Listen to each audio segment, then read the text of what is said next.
Di ba? Minsan yung bunsong kapatid, ang sipag-sipag na, ang babait na, tapos kung lait-laitin mo, di ba? Magiging iba niya mga kapatid. Ganon din yung sinabi. Ang yabang-yabang mo, bata-batang pa, ang liit-liit mo pa, ganyan ka nang magsalita. Sometimes, as you face challenges in life, may mga taong they will not believe in you. Mayayabangan sa'yo, maiinggit sa'yo, magsasalita ng kung ano-ano sa'yo, pero nais ko mo sabihin sa'yo, to kill a giant, you need to have a right motive. Because nobody will question your motive.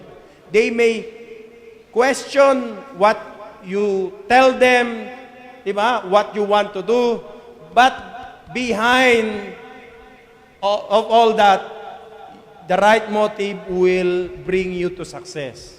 So, importanteng exhibit mo yung right motive. Ano ba ang motive ni David? Nandoon ba siya para magmayabang? Nandoon ba siya para magpakitang tao? Magpakitang gilas? Hindi nga ho eh. The only reason is this. Tingnan niyo po ang sabi ng Bible. Verse 25. Ng 1 Samuel chapter 17. And the men of Israel said, have ye seen this man that is come up? Surely to defy Israel is he come up? And it shall be that man who killeth him. The king will enrich him with great riches, and will give him his daughter, and make his father's house free in Israel. Yung ba motive ni David? Hindi, di ba? Biruin mo, pagka pinatay mo nga naman ng tao, lahat ng hindi lang ho katanyagan. Hindi lang ho kayamanan na makakamtan mo, pati kayabangan makukuha mo. Pero ho, yun ang tao talaga, paglikas na mayabang, may pera o wala. Nais yung sabihin sa inyo, mayabang yan. Arayon me, example, kung ang tao wala pang pera, mayabang na. Pagka nagkapera, lalong yayabang yon. Pero si David, sapagkat wala pa man, alam niya na yan, kahit wala siya at magkaroon siya, mababa pa rin siya, hindi ho yayabang. Kasi ugali yun ng tao. Do you agree with that? Importante makita ho natin yon. So sa pag-uusap po natin ngayong pong umaga, tingnan ho natin ang sabi ng verse 26. 29 and 36. Kung ano talaga motibo. Sinabi sa kanya, pag napatay mo yan, yayaman ka. Pag napatay mo yan, pati lahat ng babae ibibigay sa'yo. Alam nyo, sa panahon noon, pagka talagang di ba? Lahat ng babae nasa iyo. It's very hard, di ba? To resist. Kapag ikaw ay nasa fame at popularity at nasa, di ba? Nakusap ko nga si Vice Alex Castro. Sabi niya, Pastor, napakaraming temptation. Di ba? Isang paligo lang ang lamang sa akin ni Kunsel Alex eh. Sabi ko, naiintindihan kita riyan. Nag-usap kami sa office kasi. Sabi ko, ano lang yan, kako? Pero sabi ko, huwag mong kalilimutan laging pumunta ng church. Kasi kiniklaim niya Christian siya, hindi man siya umati ng Catholic. Pero kinakailangan pakasamahan niya. Lahat ng bagay. Ang hirap maging politician. Di ba? Kaya marami yung nag-iinganyo sa akin tumakbo. Kaya sa April 20, tatakbo ho kami. Fun run. Kay Pastor Joey. Scholar ng bayan. Kaya tatakbo kami. Sabi ko kay Miss, takbo tayo. 3 kilometers. Ang bira naman? 3 kilometers lang? Ang chip mo naman, doon tayo sa 10 kilometers. Kakatagal kita. Sino gusto mag-join? April 20. Fun run. Kaya lang may bayad ho yun. 550. Scholar nga ng bayan. Maganda ho yun, fun run. Family, gawin ho natin. If you want to join na tumakbo, Kathy, tama tayo. Lahat ng Kathy, takbo tayo April 20. Magbayad lang. Kasi sponsor tayo ng mga taong gusto mag-aral, mag-i-scholar. Nakatulong na tayo, nakatakbo na tayo. Isa yan, Mag-fun run kaya tayo sa church. Scholar ng heritage. Papaaral tayo sa kuleyo, Kaya lang, tatakbo tayo. 3 kilometers, fun run. 5 kilometers. Siguro, sino tatakbo kaya sa 5 kilometers? Lahat siguro 3 lang Hanggang 3 lang tayo. So anyway, maganda ho, So, nagpa-practice na ho kami tumakbo para ho mag-enjoy. Not just, we're not after doon po sa bayad. Bagamat kasama na yon, ang namin, ma-enjoy namin as a family yung pagtakbo. So, importante makita ho natin yun. So, ano ho ba talaga yung motibo? Exhibit the right motive. verse 26, 29, and 36. Please help me. Let's read those verses. Tumatanda na ho ako, nagdodoble-doble na yung tingin ko sa letra. Maliit yung mga letra ko. Please help me. Let's read together. Go. And David...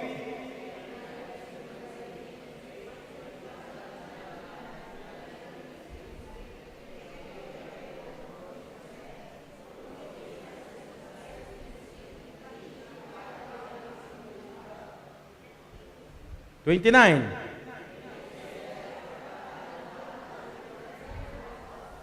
Okay, verse 36.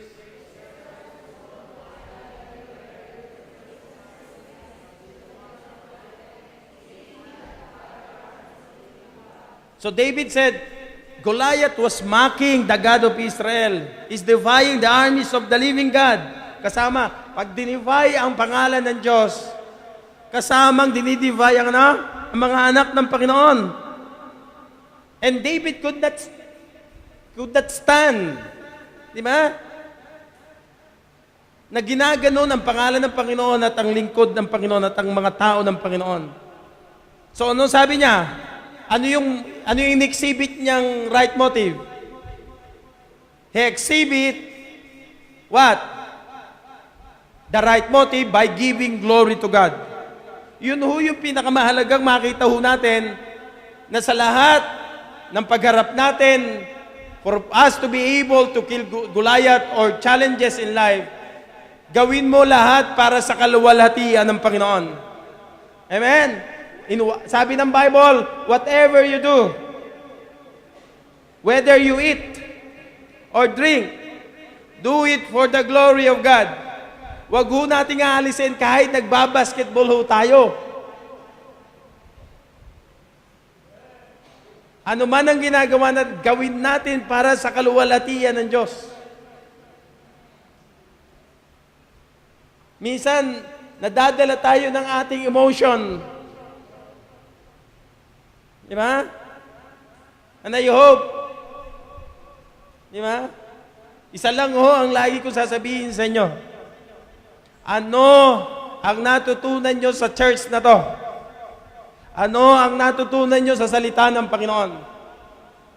Ano man ang dahilan mo, ano man ang narinig mo, ano man ang nakita mo, lagi kang babalik sa prinsipyong itinuro ko nyo sa inyo sa salita ng Diyos. Yung bang ginawa mo at kasabihin mo at nangyari sa iyo, naluwalhati mo ang Diyos. So kung hindi, mga kapatid, mali tayo. Are you with me? Lahat gawin natin para sa kaluwalhatian ng Diyos. Hindi para mag-ibang, hindi para ipakita ng tao, kundi makita natin na meron tayong palagi na Diyos na nais luwalhatiin. Actually, nandun pa ho si Saul sa kaharian. He never even intended. Di ba?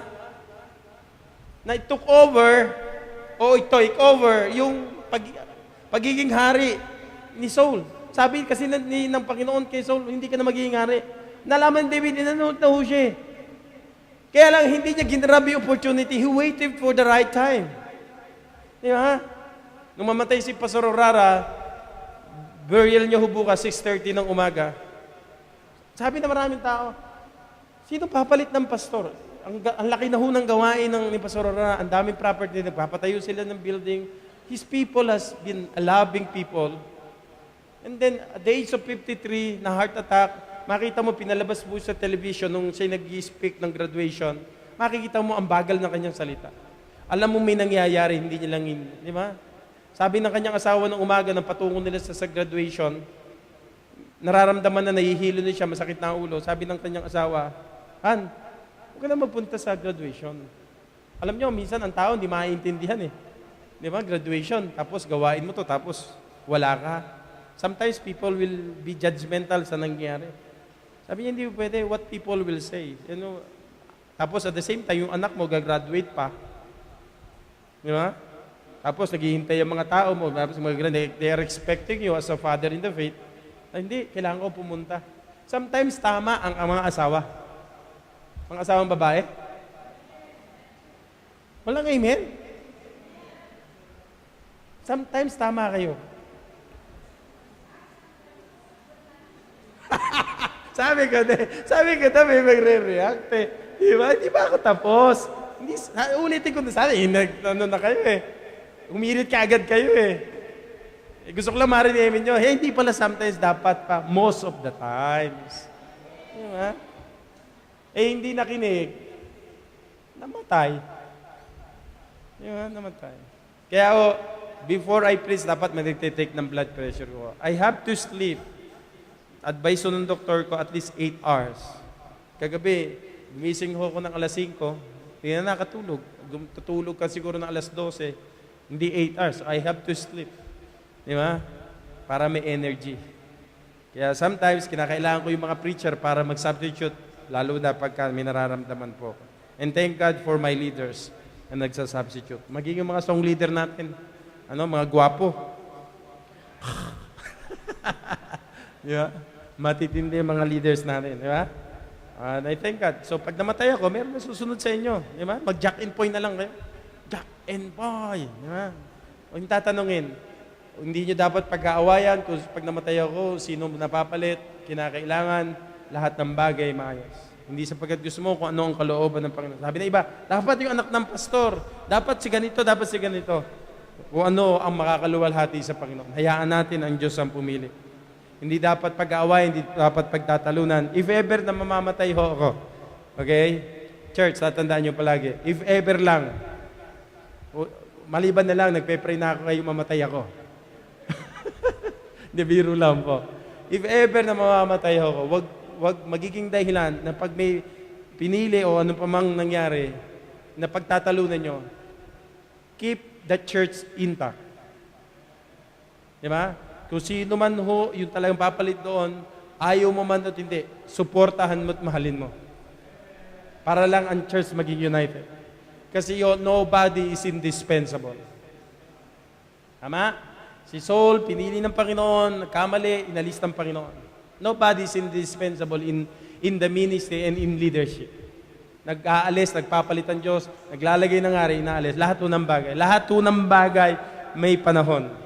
Di ba? Kung mali yung leader, hayaan mo ang Panginoon na mag-alis. Huwag ikaw. Kasi pag ginawa mo yan, ikaw ang nag-alis, minsan isang araw, ikaw rin naaalisin dyan. Natatandaan nyo? History repeats itself. So, hindi, hayaan mo ang Panginoon ang gumawa. So, kapag nakakita kayo ng mga giants sa inyong mga buhay, ask yourself, why I need to defeat this Goliath? Why I need to defeat this giant? What is my motive that this giant be dead? To have an easier life? To have a bragging rights? To have power of the eyes of others? So that I can feel better. May I submit to you? Let us exhibit the right motive.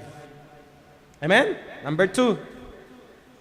Not only exhibit the right motive, verse 33. 1 Samuel chapter 17, verse 33.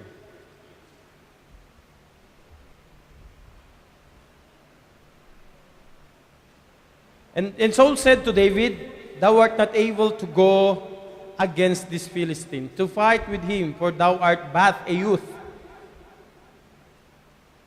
and he a man of war from his youth." So, when David planned to kill the giant, anong nangyari?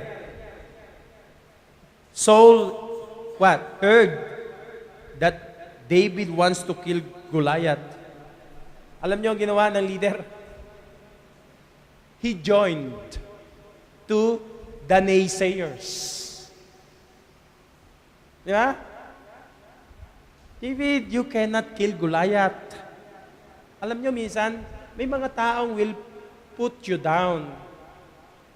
Di ba? Alam nyo, naiintindihan ko yung laro sa basketball. Basketball is a team. Pag ang team, usually 15, meron ho talagang key players within the team. Kahit saan kayo muna, NBA, PBA, European, lagi ho mga key players lang ang unang inaano. Naka-reserve ho yan 7 o 8. Hindi lahat pinapasok. Kaya minsan tayo mga hindi talaga professional o talaga nagano. Minsan nagtatampo tayo, hindi naman ako napasok. Minsan intindihin natin. Di ba? Hindi naman nung nakaka-shoot, nilabas ka agad ako. Di ba? Nag-uniform pa ako, hindi napasok. Immaturity ho kasi yun eh. Not everybody needs to shoot. Yung makadepend ka lang at kahit di makashoot, makakontribute ka lang sa depensa. That's it. Sometimes gusto mo makashoot para lang palakpakan at that's nobody. Di ba? But imagine that, yung mga kapatid niya never believes him. Di ba? Even the leader never believes him. Kaya nga ho, yung mga anak ninyo, ako bilang pastor ho ninyo, believes in your son. They can be a leader. Sabi ko nga kay Luel, you can be my leader. And you are my leader. Nasaan ba si Luel? Yan. Kahit minsan, pagka nagsasalita siya o tumatawa siya, nagsasalita na, parang hindi ka panipaniwalang leader siya. Di ba? Pero leader yan. Congratulations, by the way. Lahat ho ng graduate. Sino taas ang lahat ng graduate? Gagraduate. Sige na, taas na kayong kamay. Lahat ng graduate at gagraduate. Dalawa lang. Si Bonbon. Sino ba? Eric, graduate ka na naman? Hindi, dalawang course na yun eh. Siyempre naman. Lahat ho ng graduate at gagraduate, lahat po kayo ititreat ng church. Okay? Ilalabas ho kayo ng church. Patatawa kayo? Something funny bang ilalabas kayo ng church? Hindi dito sa labas. Di ba? Outside heritage. Elysian. sa Santo Niño. Oh. Sabi kasi ng presidente niya si Aljo, Pastor, magkaroon man tayo ng special treatment sa mga graduate. O sige, sagot niya ho, ma'am niya. Kasi wala kami lalabas tayo. Ha? Labas tayo. Lahat ng graduate at gagraduate. Walang chaperon ha? Walang magulang ha? Yun lang graduate ha? Okay? Pastor, graduate din ako. Oh, bira. Nag-preach si Pastor Leo sa Baguio, kasama ho namin eh. Nag-unwind yung family. Nag-preach ko sa ng prayer meeting Thursday, birthday ni Ma'am Riza. Imagine that, how many years na ho natin siya susuportan ng Baguio? Sabi ng mga anak, for the first time, this is the great, happiest moment ng birthday ni Mami kasi na-celebrate yung birthday niya. Ano? Si Ma'am Riza, yun ang pinakamasabi ng anak ha, mismo sa heart ng puso na nag-iiyakan ho sila. Kasi akala nila, Wednesday prayer meeting, I called Ma'am Riza, gawin natin Thursday, inisip niya na intentionally ginawa, hindi ko alam birthday niya rin ng Thursday. Kaya akala niya, ginawa ko yun para sa birthday niya. Pero wala ho talaga ako intention para kasi hindi ko nga alam. Nalaman ko lang lately, in the afternoon, na birthday niya pala. So sabi ko kay Danilo, you prepare a program for that. Ito, gawin mo, ito. Nagpanda kami ng pagkain. After ng service, kinausap ko yung mga men. Sabi ko, it's been a long time, we've been supporting you. Dapat alam nyo na to. Na every year dapat, yung asawa ng pastor, at ang pastor ninyo, sineselebrate nyo ang birthday. Hindi ko na dapat sabihin siya niyan. Can you do that? Yes, pastor. Imagine that. Alam, sabi ng anak, ang liit ng tingin ng sarili, yung self-esteem ni Ma'am Risa. Kasi nga ho, sa itsura niya, balat niya. Diba? Yung balat ni Ma'am Risa, hindi po pwede talaga dito sa kasi natutuyo talaga siya. Diba? Yung pangit ng itsura niya, tapos nagkakaroon pa siya ng mga, ngayon, hindi lang ho yung, pati yung mga pula-pula sa mukha, nagbabalat ang mukha. Ang tawag doon, hindi ko alam. Lahat ng sakit sa balat. Kaya pag tinignan nyo, ang katawan ni Ma'am Risa, bukol-bukol. Tapos parang kaliskis. Na mahaawa ka talaga. Pero, I told the church na mahal namin yung asawa ng pastor niya, please take care of them. Lalo na yung mga anak. Sabi ko nga ho, natutuwa naman tayo, medyo mataas na yung espiritu nila, unlike before. Sabi ko, nag-go-grow na. Diyan si Pastor Leo, sabi niya, nag-aral siya sa Bible School, diyan sa, I don't know, sa Project 8 yata yan. Kay Pastor Imperial. Saturday class. 1 year lang ho yun. 3 years niya kinuha. 3 years. Enroll sa church administration, bagsak. Nag-enroll sa homiletics, bagsak din. Bagsak. Sabi ng Pastor Imperial, matanda na, 18 na siguro yun. Hindi ka pwedeng magpastor. Hindi ka pwedeng Hindi. Pag-aaral lang, bagsak eh. Magpapastor ka pa. Alam niyo naman yung background ni Pastor Leo, di ba? Oh. Medyo mahirap. Talagang, hindi na kaya. Pero in-encourage pa siya, mag-aral pa rin na mag-aral. Kasi nga medyo mainit, pero wala sa lugar. Pagka talaga novice pa, masyadong mainit. Di ba? Pag bata pa. Ano sabi niya? Walang naniniwala sa kanya na magpapastor siya. Yung mga magagaling na kasabayan niya, wala na sa ministry, siya nag-i-stay pa. Ang kagandahan, marami siyang miyembro kaysa doon sa mga matatalino. Kaysa sa mahusay. Meron siyang miyembro. Supportive yung mga miyembro niya. Meron naliligtas. Baka kayo nga hindi naniniwala sa kanyang pastor na siya ngayon eh. Ako nga rin, no, hindi rin makapaniwala. Pero pastor siya eh. Oo, anong gagawin ko? Matanggapin mo ang katotohanan. Sinasabi niyan, tinawag siya ng Panginoon. Yan, you cannot question that. Diba? Pero mahalaga sa, pastor, pwede naman palang ganun eh. Pastor, pero lagay naman natin sa kayos. Diba? Pwede namang maging maganda at maging maayos. Di ba? Mas maganda pa rin nakatapos ng pag-aaral, mas maganda pa rin yung dumaan sa lahat ng training. So, importante po yan. Di ba? So, ngayon, nung mag-preach naman siya, paniwala. Alam niyo bakit? For how many years daw na nasa church dito? Hindi umati ng prayer meeting kasi hindi talaga siya sanay manalangin. Pero yun, for 20 years ng kanyang Christian life, ayaw niya mananalangin. Hindi siya mapanalanginin. Pero nung magpastor siya, binigyan siya ng miyembro na 15 na miyembro, 15 minutes din siya mag-pray. Nung bigyan siya ng Panginoon ng 30 members, 30 minutes na siya nagpe-pray. Nung bigyan siya ng Diyos na umati ng members na 10 sa 50, 1 oras na siya nagpe-pray. Di ba? Masipag sa soul winning. What I mean, mga kapatid, number 2, not only exhibit what? The right motives, but also embrace the right methods. Embrace the right methods. Yung leader na si Saul, imbis na maging positive cheerleader, sabi ko nga kay Bong kagabi, saka kay Rico, nung nagraratel na kami, ano lang, lamang kami ng half point. I think 60, 61. 20 seconds. Sabi ko kay Bong, tara Rick. Sabi ko, do you want to win? Let's calm and let's cool down. We're going to win. Kasi yung pagka nainis ka at nagalit ka na, out of focus ka na, gusto mo na makaganda, gusto mo na. And we're able to win. Nanalo ho kami. Sabi ko sa inyo, pag nandun yung 3 sa loob, matibay ho yun.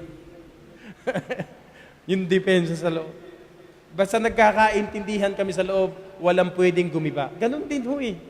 Di ba? Sa buhay. Walang sino, kahit na yung mga, yung mga tao sumisigil sa iyo, wala yan. Huwag mong intindihin yun. Ang mahalaga kayo sa loob, matibay, maayos. Kasi pinakinggan mo, masaside track eh. Masisira ka. Di ba? Pero nung marinig ni David, kay Saul, imbis na maging positive cheerleader ka, nag-join pa yung leader doon sa kanyang mga kapatid. You cannot do that, David. But David was so determined. Diba? And sometimes the world will, and you will, face the giants by, putting yourself by the suit that Saul gave to David. Diba? Binigyan ng sword, binigyan ng lahat ng helmet, binigyan ng pandigma. Sabi ng verse 38. But he rejected Saul's armor. Why? It has not been proven in his life. Church, tignan nyo ho, proven na ho sa buhay natin, mula nung ikaw ay maligtas, nung tayo nagsimula sa gawain until now, kung anong method ang pinagagawa ng Panginoon. Amen? You have been tested the Lord that has been good. You know how the Lord works. You know why the church exists. And you know the reason why we are here. We need to do the right method and not the method of the world. Hindi po pwede yung mga rock and roll music, hindi pwede. Ang right method ng Panginoon kung anong sinabi ng Panginoon sa kanyang mga salita. So David was determined to go into battle. Diba? Because he knew God in the past. At sasabi niya, I used this in the past and God gave me victory. I slew the lion, I slew the bear, and even everything, I face it with the right method. And I embrace it until now. And God has been through with us through the years. God has been good to us. At sabi niya, God has been with me in the past and God will be with me in the present. Look at that, 34 to 36 ng 1 Samuel. You read that, please. Help me. 34 up to verse 36. Go.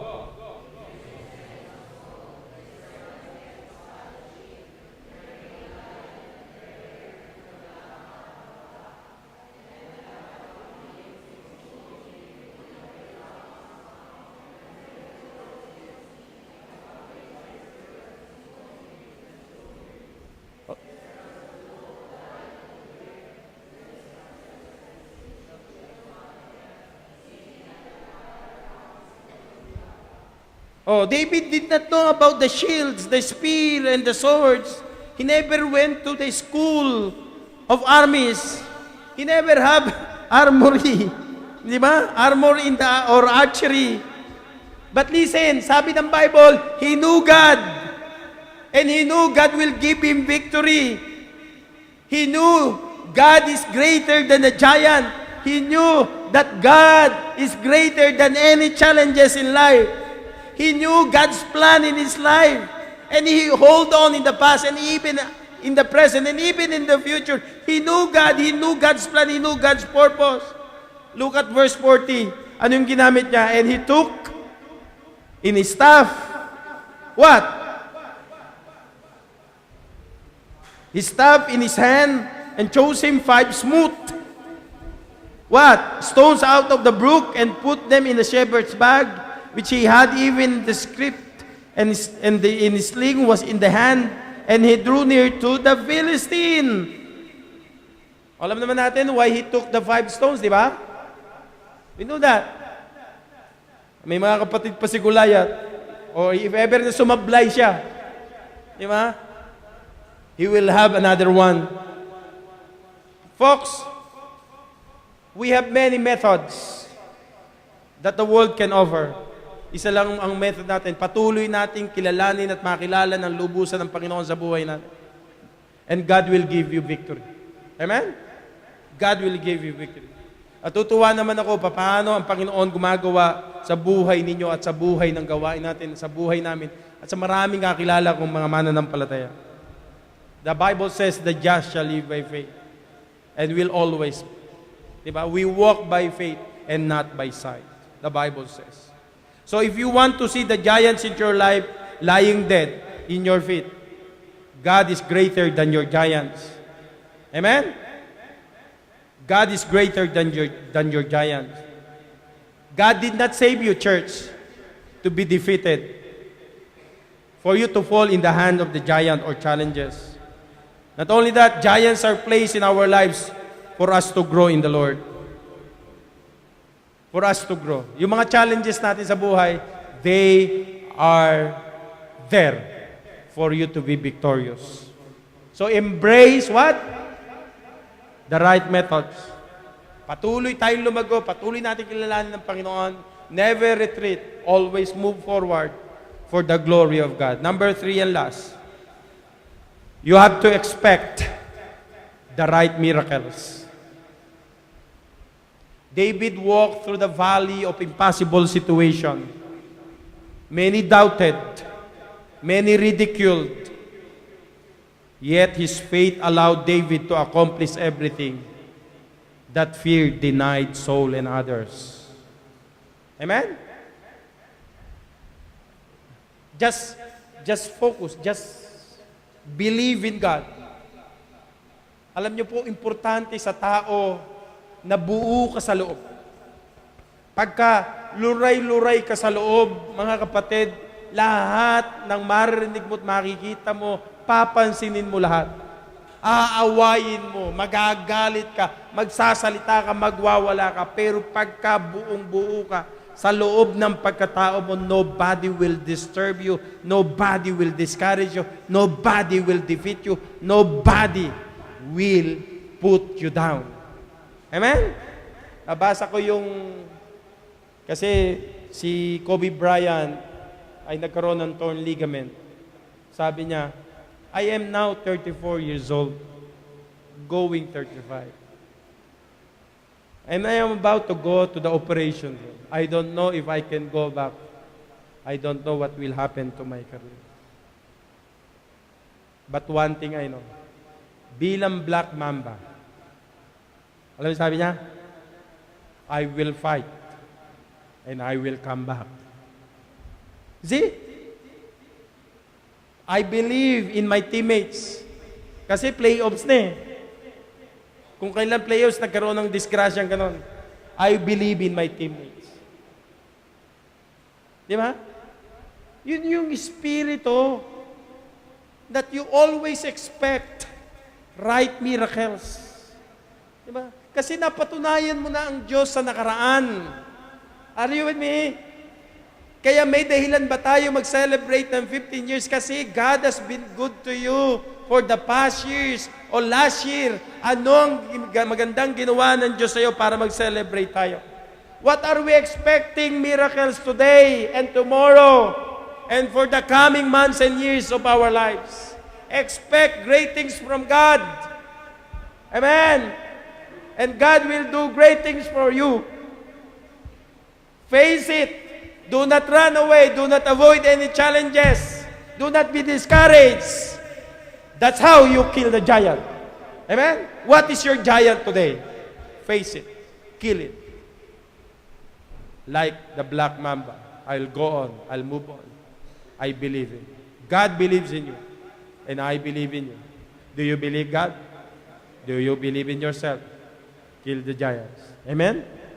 Tumayo tayong lahat tayo manalangin.